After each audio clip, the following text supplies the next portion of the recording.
In the years that preceded the Pacific War, the Japanese High Command stood at the summit of an empire that stretched farther than any the nation had ever known.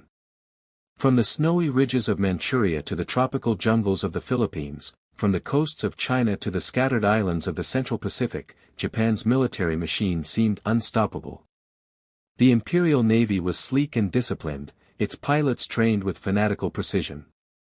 The army, hardened by years of brutal campaigns on the Asian continent, believed itself to be the spear of destiny. To the men in Tokyo's war rooms, this destiny was not mere ambition, it was divine mandate. The emperor, the sun god incarnate, was the spiritual axis upon which their universe turned. And so they believed that the light of the rising sun could never be dimmed by foreign hands. Yet beneath this iron pride, an illusion lingered, an illusion that power alone, drawn from spirit and sacrifice, could defeat any foe. Japan's leaders had studied America, but only through the lens of contempt.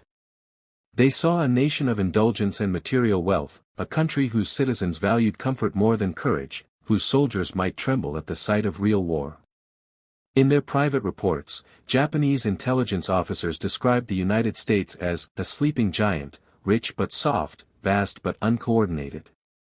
In their war colleges, instructors repeated the same refrain: America's industrial might was immense, yes, but its people lacked the iron will of the samurai. They believed that a quick, decisive blow would shatter American morale before that industrial engine could awaken. It was this fatal underestimation that guided Admiral Isoroku Yamamoto's fateful plan for Pearl Harbor. Yamamoto himself, paradoxically, understood the danger more than most. He had studied at Harvard, sailed the American coasts, seen the factories of Detroit and the shipyards of California. He knew the hum of American machines and the restlessness of its people. But even he was bound by the gravity of national pride and political necessity. Japan's empire needed oil, steel, and rubber, all resources blocked by American sanctions. The path of peace had narrowed to a thread. And so, against his better judgment, Yamamoto prepared to strike a blow that would, in his words, run wild for 6 months, perhaps a year, but after that, he feared what would come. His warning went unheeded. On December 7, 1941, as dawn broke over Hawaii, Japanese carrier planes screamed through the clouds and unleashed a storm of destruction that the world had never seen. In a matter of hours, battleships burned like floating tombs, and the skies above Pearl Harbor filled with black smoke and rising fire.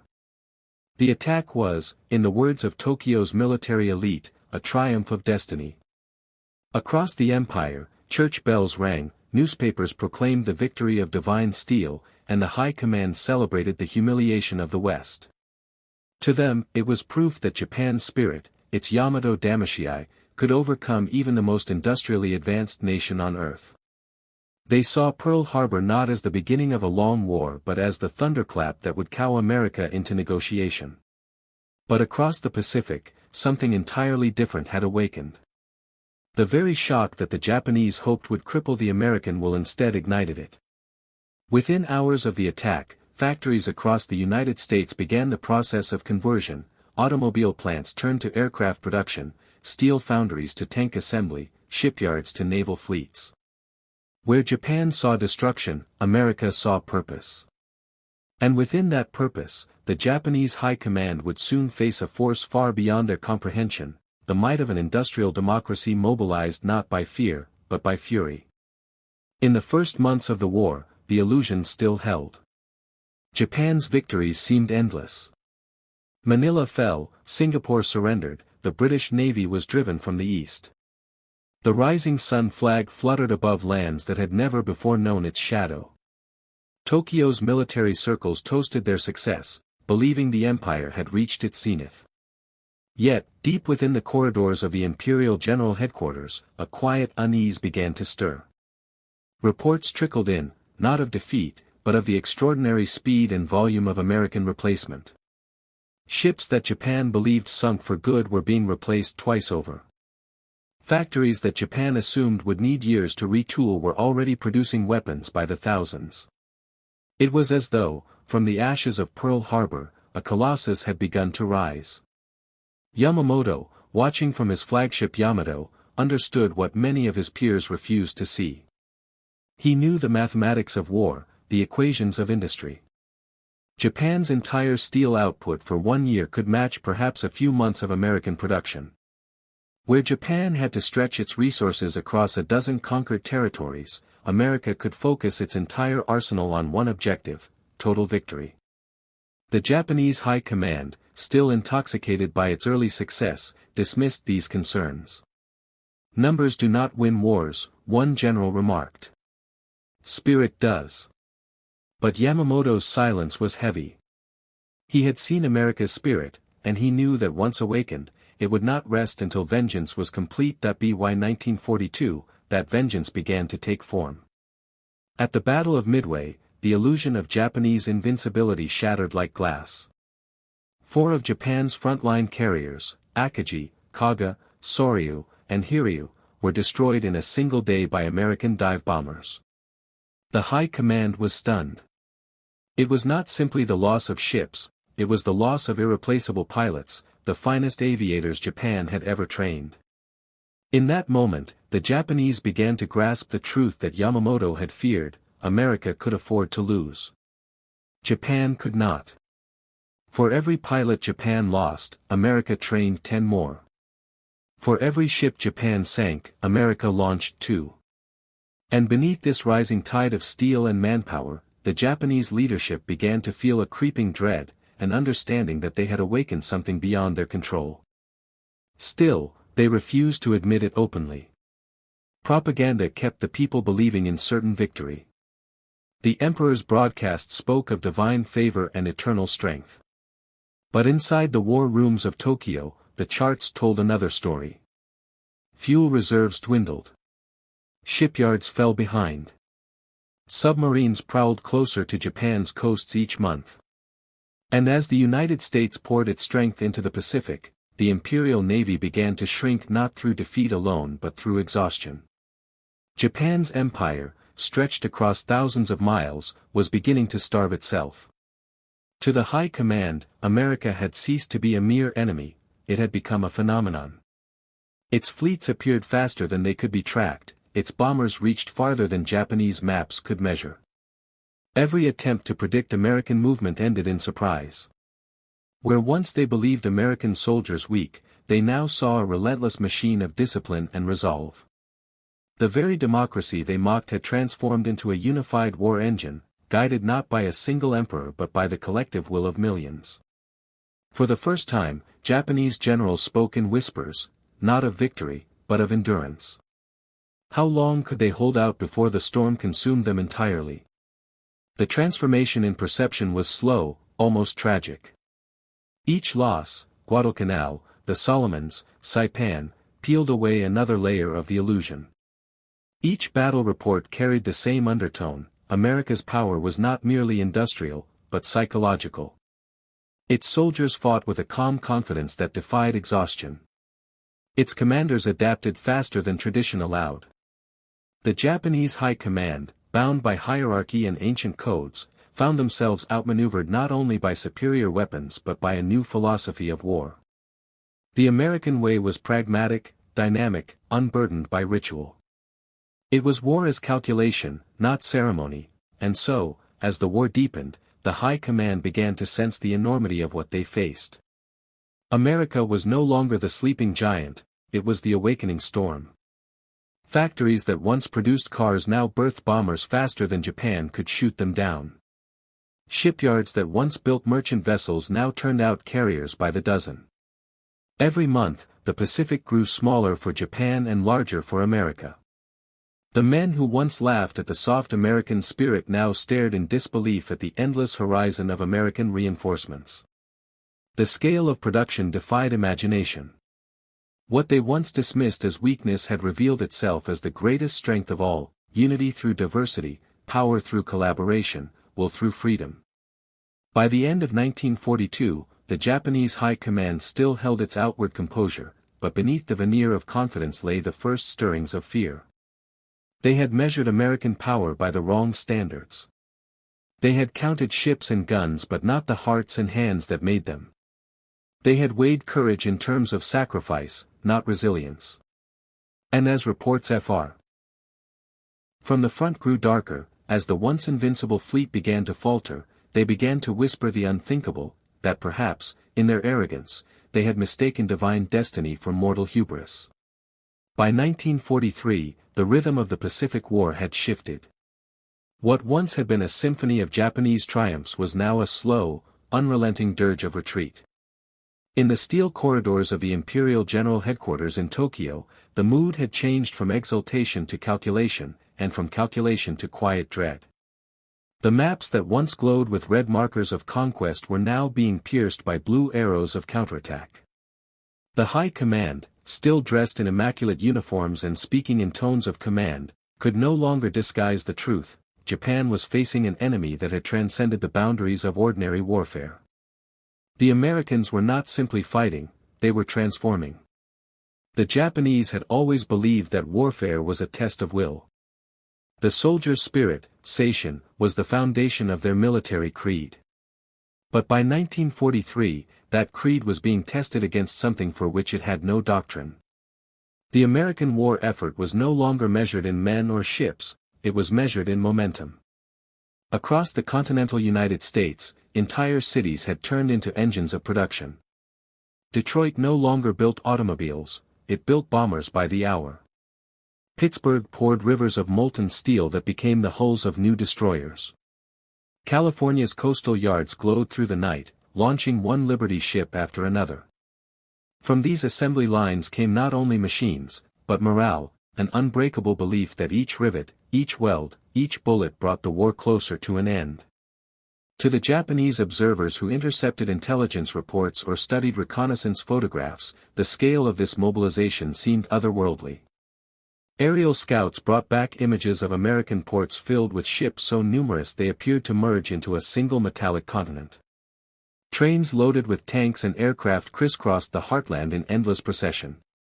Japanese analysts tried to estimate the numbers, but each time their figures were obsolete before the ink dried.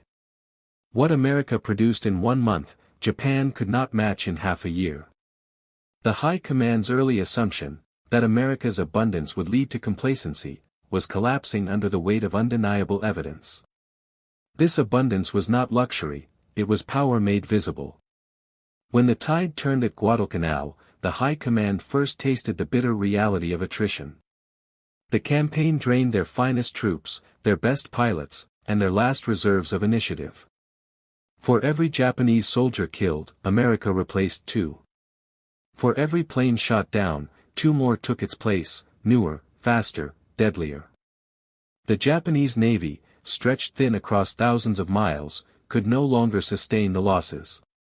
Fuel shortages began to cripple mobility. Even the mighty Yamato and Musashi, symbols of imperial pride, spent months idle, their engines cold, their presence more psychological than strategic. The empire that had once moved with lightning precision was now mired in logistical paralysis. Yet, even as the Japanese High Command acknowledged the growing imbalance, they still clung to a dangerous belief, that superior morale could compensate for material inferiority. In their war philosophy, courage was infinite, steel was finite. But courage could not replace fuel, nor feed armies, nor power aircraft engines. In the meeting rooms of Tokyo, generals still quoted ancient texts, invoking the samurai ethos of death before defeat. But their aides, the younger officers who read the intelligence summaries, began to feel the weight of arithmetic pressing against myth. They saw the American juggernaut for what it was, an empire of engineers, scientists, and workers united by purpose rather than decree. As the Americans advanced through the Solomon Islands and began their assault on the Gilberts and Marshalls, the pattern became unmistakable. Every island lost to Japan became a base for America's next offensive. The Japanese lines of defense, once thought impregnable, were systematically bypassed, isolated, and starved into submission. The term island hopping, coined by American strategists, entered the lexicon of dread within the Japanese war councils. The Americans did not waste their strength on frontal assaults when they could strangle from a distance. Each victory was not only tactical but psychological, a demonstration that America understood not only how to fight but how to evolve. By mid-1943, Japanese air superiority had evaporated. The once feared Zero fighter, master of the skies in 1941, had become obsolete. American aircraft like the F-6F Hellcat and the P-38 Lightning outperformed it in speed, altitude, and firepower. Worse still, America's ability to produce them on a scale that defied comprehension made every Japanese technological edge meaningless. Japan's best pilots, irreplaceable veterans of early campaigns, were dying faster than they could be replaced. Training programs rushed new aviators into combat with only a fraction of the experience required, sending them into the sky against squadrons of Americans who were better equipped, better coordinated, and protected by a network of radar and intelligence systems Japan could scarcely comprehend. This was when the High Command began to perceive American power not merely as industrial but as intellectual. The Americans were fighting a war of systems, logistics, code-breaking, innovation. The Japanese had broken codes, too, but they relied on intuition and instinct. America relied on mathematics and machines. The decoding of Japan's naval communications at Midway had been a revelation to those few Japanese officers who later learned of it. They realized, too late, that their own sense of secrecy had been shattered by an enemy who treated information as a weapon more potent than any bomb. In private conferences, senior officers began to speak more candidly. Admiral Yanai, one of the few realists among them, warned that Japan was facing an adversary whose power grows faster than our ability to comprehend it. General Tojo, still Prime Minister and the symbol of national resolve, insisted that the will of the Emperor's soldiers could yet bring victory if properly focused. But even he could not ignore the figures, ship losses, fuel shortages, and the ever-widening gap in aircraft production. America was building carriers at a rate Japan had once believed impossible. The Essex-class ships, each a floating city of steel, were appearing across the Pacific like phantoms, replacing every loss within weeks. As the American fleets pushed toward the Marianas, the psychological collapse of the Japanese elite began in earnest. The concept of decisive battle, a doctrine central to Japanese naval strategy, had become a mirage. The High Command had envisioned one final clash, one perfect, cataclysmic engagement where Japan's courage would outweigh American numbers. But America refused to fight that kind of war. It bled Japan not through one blow, but through 1,000 cuts. Every convoy sunk, every garrison isolated, every airfield bombed was another artery severed from the imperial heart. The war was becoming mechanical, relentless, mathematical, and Japan had no defense against mathematics. When the Americans struck the Marshall Islands, the Japanese generals watched as their bases fell one by one with stunning speed. At Kwajalein, at Eniwetok, the defenses that had taken years to build were obliterated in days by bombardments so intense they turned coral into dust. The High Command began to realize that the Americans were not just advancing, they were rewriting the very language of war. For Japan, war had been personal, heroic, bound by honor. For America, it had become industrial, scientific, impersonal, and terrifyingly effective. AB 1944, this understanding deepened into despair. Reports from the front no longer hid the truth. Entire garrisons were disappearing. Fuel reserves had dwindled to mere months. The homeland itself was within the reach of American bombers. The B-29 Superfortress, a machine unlike anything Japan had faced, began to appear over the skies of the empire. It flew higher, faster, farther than Japanese interceptors could reach. From the clouds, it rained destruction upon the cities below. Tokyo, once thought untouchable, trembled under the roar of engines forged thousands of miles away. In these moments, the Japanese High Command confronted the true meaning of American power: distance was no defense. The Pacific, once their shield, had become a highway for American retribution. The ocean that had protected Japan for centuries now carried its doom. The same seas that had borne the warriors of the rising sun to conquest were now filled with the gray silhouettes of American fleets, advancing like an unending tide. Every wave that broke upon Japan's shores carried the echo of the machines that had forged them, machines operated not by divine spirit, but by human will united under freedom. Inside the imperial palace, whispers of defeat began to circulate. Not openly, not yet, but in the cautious tones of men who had begun to understand inevitability. The emperor remained silent, his image preserved as divine, but his ministers read the reports with grim eyes. They saw what the high command had finally begun to accept: the war was lost not in battle, but in capacity. America's capacity to absorb loss, to regenerate, to innovate, to endure, it was this that no amount of courage could overcome. Still, even as despair took root, pride refused to yield. To admit defeat was to betray the very essence of Bushido, the warrior's code.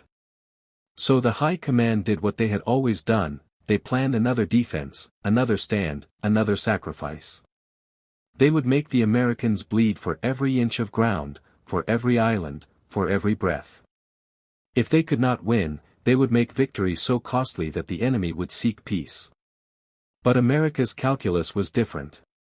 It measured cost not in bodies, but in progress. Every loss was absorbed into the greater design, every setback converted into momentum. By the time the American forces captured Saipan in July 1944, Japan's fate was sealed. Saipan brought the U.S. within bombing range of the home islands. It also shattered the illusion of imperial invulnerability. For the first time, the Japanese people could hear the distant thunder of the enemy's war machines approaching their own shores. The high command met in emergency sessions, their faces gaunt with fatigue. Some officers wept openly, others proposed mass suicide. The Prime Minister, Tojo, resigned under pressure. The unthinkable had happened: Japan had begun to understand the power it had provoked. That power was not merely industrial. It was moral, psychological, and cultural.